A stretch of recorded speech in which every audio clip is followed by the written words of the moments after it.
On je inače sa Visokog teološkog učilišta iz Osijeka i njegov rad nosi naziv Književnici kao učenici u Matejevu evanđelju. Imaš ti prezentaciju? Okay. Doktore Greg, izvolite. Thank you. I appreciate this symposium. I'm so glad to have been invited to the 2024 Symposium on Discipleship in the New Testament. Oh wait, am I early? Little joke. I feel a little bit out of place since I'm speaking from the New Testament rather than the Old. But Matthew's Gospel is, in a sense, a good bridge between Old and New.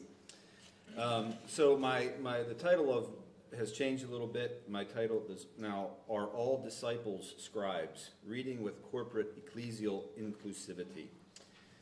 Scribes are typically read as one of the groups of bad guys in the New Testament Gospels. Indeed, as an identifiable group, they are clearly chief antagonists of Jesus in the synoptic accounts, along with the Pharisees, Sadducees, chief priests, and elders.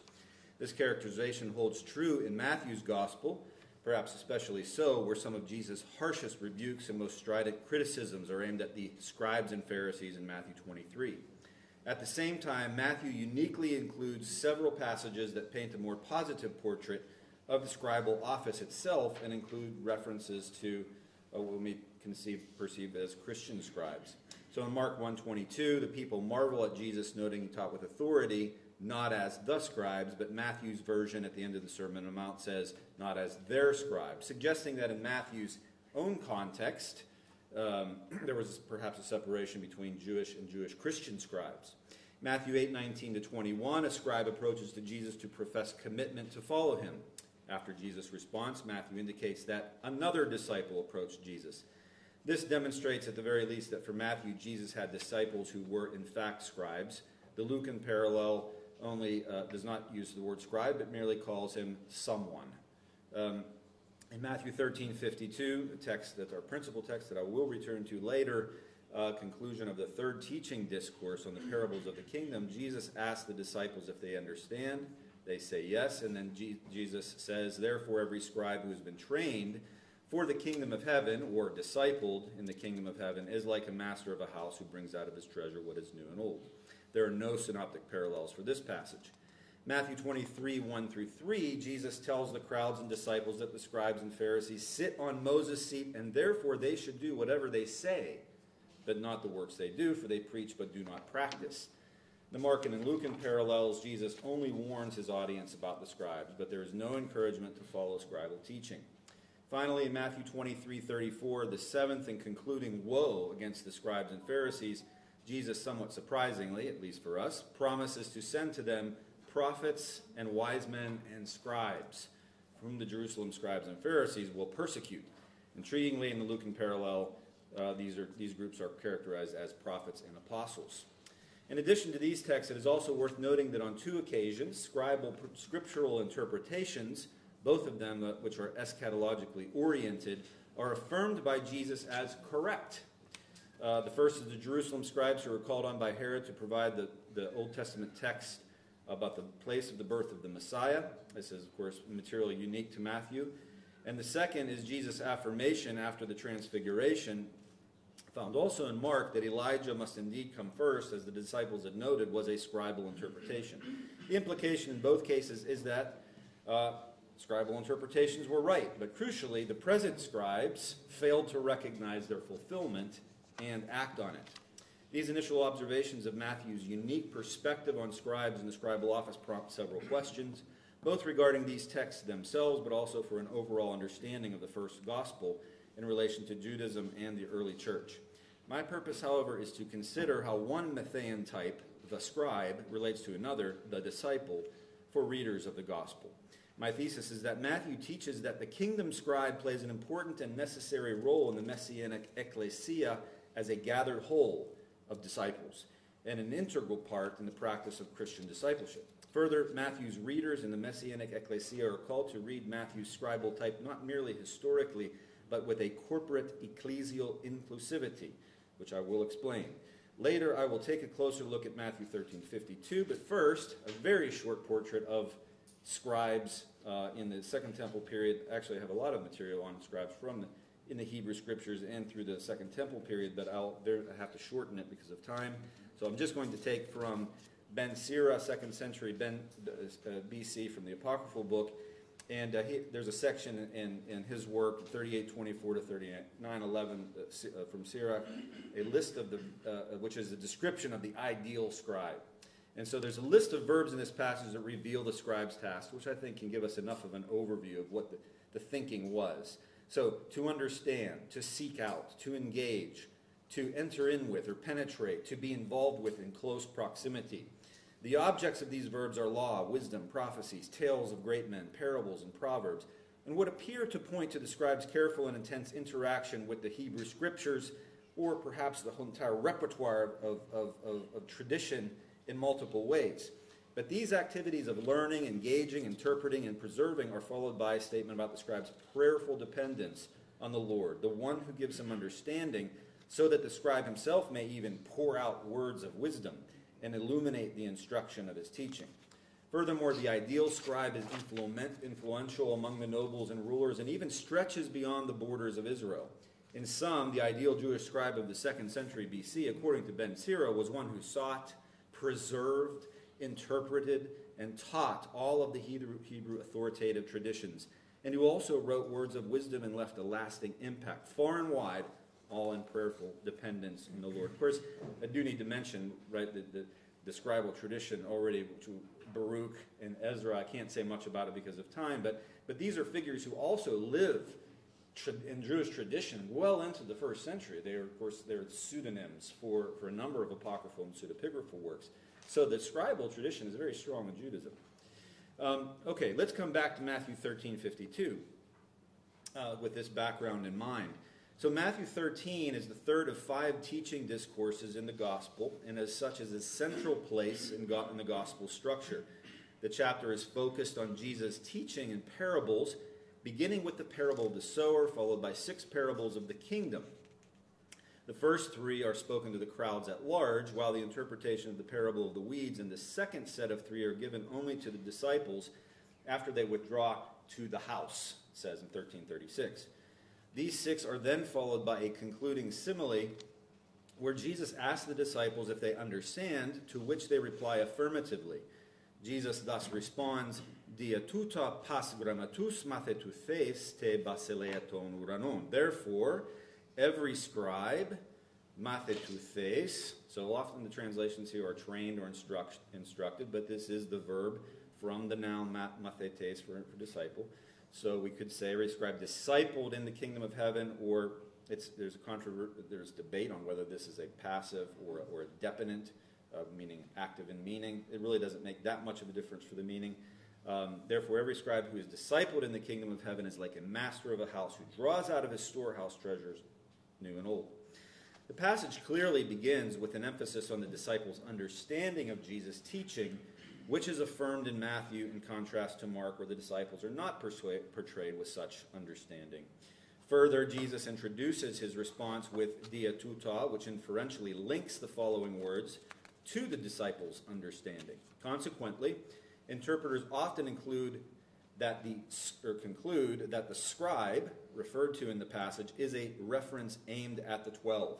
Alternatively, or additionally, many understand the simile to function as a self-reference by Matthew as the author to his own scribal role. This view also makes good sense contextually because, well, Matthew's gospel clearly attests to the author's scribal abilities. And we could say a lot about that, but won't here. However, the simile itself is written in third person. So he doesn't say, you are scribes, disciples in the kingdom, but, and so it's not directly addressed to the disciples in the narrative. Contextually, it is highly unlikely that Jesus here has in mind the professional scribes who subsequently become his disciples, right? Because in this context, he's speaking to his disciples, and he links this with their understanding. So within the narrative world context, by virtue of the separation of the disciples from the crowds in verse 36, and this linking I've referred to with dia tuta, the saying is primarily aimed at a small group of disciples gathered in the house, historically speaking, perhaps with an openness to other disciples who might fill this role. But for Matthew's readers, the third person and inclusive pas, all or every, serves to generalize the saying and establish the discipled scribe, I argue, as a type to whom any reader of the gospel might relate. Gospel scholars teach us that there are essentially two ways readers can approach the Gospels with relation to disciples, historically or inclusively. Sometimes the inclusive is referred to as a transparent reading. So, when the text is read... 5 minutes. Thank you. When the text is read historically, the narrative about the disciples is strictly about the historical figures in the text and limited to them only. So that, for instance, if Jesus gives a command to them, it's for them only, not for subsequent readers. Any application of this material is then a separate and subsequent step. Alternatively, an inclusive or transparent reading is one where the reader identifies themselves, the readers identify themselves with the disciples in the narrative so that the discourse to the historical disciples is read and appropriated directly by the reader, by you and me. Naturally, some parts of the narrative must be read historically. Disciples following Jesus into the boat, Matthew 8:23, even if subsequently this is applied metaphorically or spiritually, which is clearly done. Christian devotional reading nearly always defaults, right? It defaults to inclusive reading. That's just how we naturally come to the text, even if unintentionally. But there are still good reasons to think that Matthew intended for his readers to engage the text inclusively or transparently. I think that's true. And that changes the dynamic of how one reads the text exegetically as well. So a good example may be Matthew's baptism account, where the heavenly voice in Mark and Luke says, "You are my son," when Matthew says, "This is my son." So how do we understand that? Well, I have more to say on that, but in short, Matthew's version might indicate an intentional inclusivity, so that the divine voice is speaking as a revelation directly to the reader, more easily appropriated by the reader as, "Look, this is my son." In the text at hand, coming back to our scribes, a historical reading would demand that the discipled scribe is a reference to Jesus' historical disciples, the 12 who were given teaching authority to proclaim the gospel. In this case, the scribal reference is thus used to describe their unique role to learn, teach, preserve, and write the teachings of Jesus. Another historical reading might be to see the text as pertaining to the author himself in his own identity, in his own context, right, through the self-reference. But the third person generalizing pas grammatus points away from a strictly historical reading, though without necessarily losing the historical basis. Ironically, it is Matthew's very scribal work as a master storyteller who is able to draw the reader inclusively into his narrative, to engage with and hear from Jesus himself directly. In this way, every reader who identifies as a disciple of Jesus is drawn to identify with the scribe disciple in the kingdom. But is not such inclusivity problematic? This is a problem if the term scribe is to have any meaning at all in Matthew's context. Let me just jump ahead 2 minutes. Okay. So, despite its popularity, is it right to say, here's the question, is it right to say that every Christian scribe is a disciple, but is an inclusive reading mean that every disciple is a scribe? And despite its popularity, I think that Matthew wanted his readers to do so. Inclusive reading presents challenges. So you can think of two things here. Matthew 28:16-20, inclusive or historical. Some evidence historically says that some patristic fathers read this as historical. Jesus gave this mission to the 11, they went out and did it, end of story. Most people today, plus commentators, read this inclusively, right? And 28:20 sort of draws us to read it that way. I will be present with you to the end of the age. But if we read this inclusively as individuals, should I just go baptize whoever I want, whenever I want, as an individual, without any ecclesial structure or order? If this text can only be appropriated to me as an individual, right? So, is it historical? Do we read it historical? Do we read it inclusively? So instead of reading it, we all read individually, but we shouldn't read individualistically. And so this is my suggestion, is that how we read the Great Commission is as a corporate ecclesial inclusivity. I read it because this is a mission given to the church. doesn't tell me how I should implement these things, but that the church must go. The church must disciple. The church must baptize.